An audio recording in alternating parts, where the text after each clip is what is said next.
Welcome back. The race to define Tim Walz is on. As we noted, the Harris campaign is out with a video detailing the Minnesota governor's biography and accomplishments. But the Trump campaign is out with one of its own. Take a listen. Kamala Harris just doubled down on her radical vision for America by tapping another left-wing extremist as her VP nominee. Tim Walz will be a rubber stamp for Kamala's dangerously liberal agenda. Kamala Harris and Tim Walz. They're failed, weak, and dangerously liberal. Joining me now for The View from the Trump campaign is former Republican presidential candidate Vivek Ramaswamy. Thank you so much for being here, sir. And I do want to talk about some of the criticisms you had of the Trump campaign yesterday. This was one of them. You said that our latest strategy of repeatedly labeling Kamala a radical leftist will soon fall flat. And it's interesting because the first response for the Trump campaign today to Harris picking Tim Walz was to call him a radical leftist, as you saw in that video that we just played. Are you worried that this campaign's line of attack is a miscalculation? So, look, one of the things I've also said is I believe that Josh Shapiro was going to be the VP pick. I was wrong about that. This was a decision that I think still is confusing to me that the Democrats have made, but provides a great new opening for the Republicans. I've been the first to say the last couple of weeks have not been our strongest weeks. This provides the much-needed reset that actually resets this race and opens up a clear path to victory for Republicans. The bottom line is this. Walz is a progressive when it comes to policy. He presided over the BLM riots in Minnesota, which he led. He favors health care for illegal immigrants. So let's have that debate on policy. And if we have that policy debate, believe me, the reality is going to be Republicans come out on the economy, on immigration, on staying out of foreign wars. And if this election is decided on policy, that's what this pick does. It refocuses the debate on policy.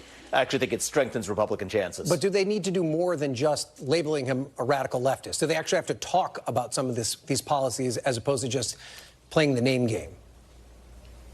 Yes, and we will, and we have to. I've been clear about that. We cannot just fall into the trap of criticizing the other side. And if we're calling it straight down the middle here, I tell you that this pick presents risks for Democrats and Republicans. The pick of Walz as VP presents a risk for Democrats that they lose centrist voters over a lot of his progressive policy positions. The risk I see for Republicans is that he is such a progressive, and he's far on the left of many of his policies, that it becomes tempting to just focus on him instead of offering our own vision of who we are and what we stand for. That's ultimately what's going to be required for us to win this election. Seal the border, end rampant crime, grow the economy, stay out of World War III, revive national pride in this country. These are things that Donald Trump stands for. These are the things that the Republican Party stands for. And I think we have to resist the temptation and risk to forget to talk about that because of the ripe criticisms that the other side makes it so easy for us to now level. I mean, isn't the person doing that the least is the candidate himself, Donald Trump? It seems at most of his rallies, he spends most of his time just calling people names and complaining about past grievances. It's rare that he actually offers up policy prescriptions. Do you think the candidate himself needs to do that more? So I respectfully disagree with your characterization there. Look at that debate, the one that actually turned this entire race around, the CNN debate. That was a policy-focused debate where, with all due respect, Donald Trump mopped the floor with Joe Biden. The reality is that was so much the case that they had to swap out Joe Biden as a consequence. So I do think that Donald Trump cares deeply about policy. The dirty little secret, if I may, in this race is that between the two tickets here, between the two presidential candidates, Donald Trump is actually now the moderate on policy. You take the historical criticisms of the Republican Party, extreme positions supposedly on abortion, on gun control, on interventionist foreign wars. Let's just go straight down that list. Donald Trump opposes a national abortion ban against the will of many Republicans. He's taken a measured approach on gun control. He is against the Iraq War, and he's against other interventionist foreign wars. These are exactly the policy criticisms that Democrats have had of Republicans for years, yet Donald Trump is to the center of many Republicans on all of those questions. So if this race does, yes, come down to policy, I think it should be a hands-down victory, not just for Trump, but for candidates all the way down the ballot. And I think that's a big part of why you want to take Walz's selection. If I may just make this one point, because I think it's important. There's a little bit of a contradiction in how they're pitching him. On one hand, they say he's this Midwestern unifier. On the other hand, he is the guy who is leveling this charge of being weird on 70 million Americans on the other side. And I don't think you can have it both ways. I do think that that's divisive. I think it's the 2024 equivalent of Hillary Clinton's basket of deplorables. And I do think that that's going to come back to hurt Democrats if Republicans keep our eye on the ball. And that's what I'm urging us to do. Well, then I want to get back to this idea of keeping the eye on the ball, as you rightly point out. And I would also point out that no one calls people names more than former President Trump. He does that on a regular basis, did that with Governor Kemp at his rally over the weekend. But it also seems as though that the former president is still pretty focused on Joe Biden. He claimed this afternoon that Biden would try and take back the Democratic nomination. He called out several Democrats' names in the process. Do you think that's where he wants to focus his policy right now? Well, the reality is Kamala Harris and Joe Biden are part of the same ticket that leads this country today. She's trying to claim a lot of Biden's victories. So I do think it's fair game in a presidential election to say that that sitting president owns his policy record. And so does the vice president, who's now trying to take some credit, as much as she tries, for some of those alleged successes. Let's talk about the border. Let's talk about actually how even the stock market decline of the last week is undoubtedly correlated to at least increased expectations that the market has that Kamala Harris could be the president.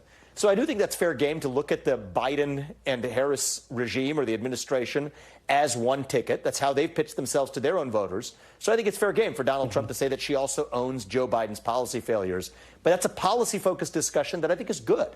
I think the country will be better off if this is an election decided on competing visions of policy for the future.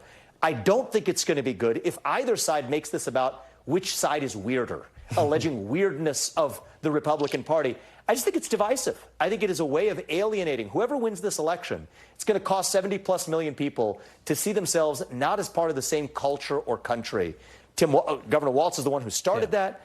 The reality is I hope Republicans are able to take a very different path to say this is who we are. And if we do, we win. I mean, what you're describing, though, is not at all what Donald Trump has ever done over the course of his presidential or political career, for that matter. And you're asking him now to just completely focus on policy, not to call names, not to try and settle grievances from the past. We're 90 days out from this election. Obviously, you're calling for what appears to be somewhat of a different course when it comes to the campaign. Do you think there needs to be new leadership to try and encourage a more policy-focused campaign? Or is that impossible with Donald Trump at the top of the ticket? Well, so look, I got to be very, very careful and precise in what we're saying here. What I'm going to say is that when the media puts Donald Trump into a corner, when the far left puts him into a corner, sometimes he's left with no other choice. When you have the other side alleging that you're weird and your people are weird, of course, the most natural charge is to say, well, you know what? We have a stronger case in return. You could think about refusal to define what actually a woman is, refusal to say that men should not compete with women in women's sports, taking away gas stoves out of ordinary Americans' hands. If Republicans want to play this game, yes, I do think we have a stronger case to say the other side is weirder than we are. But I think the better way to go, and you do hear this from Donald Trump, I think the media doesn't often report on it. What does he say? He says success is unifying. Success will be our vengeance. And I think that's an important part of the message where that's a side of Donald Trump that the media doesn't often let voters see. I think people who have been to his rallies absolutely do take that message away. And I do think the more he leans into that message, one of the things you've been hearing him say even more that I love is it's not just about making America great again.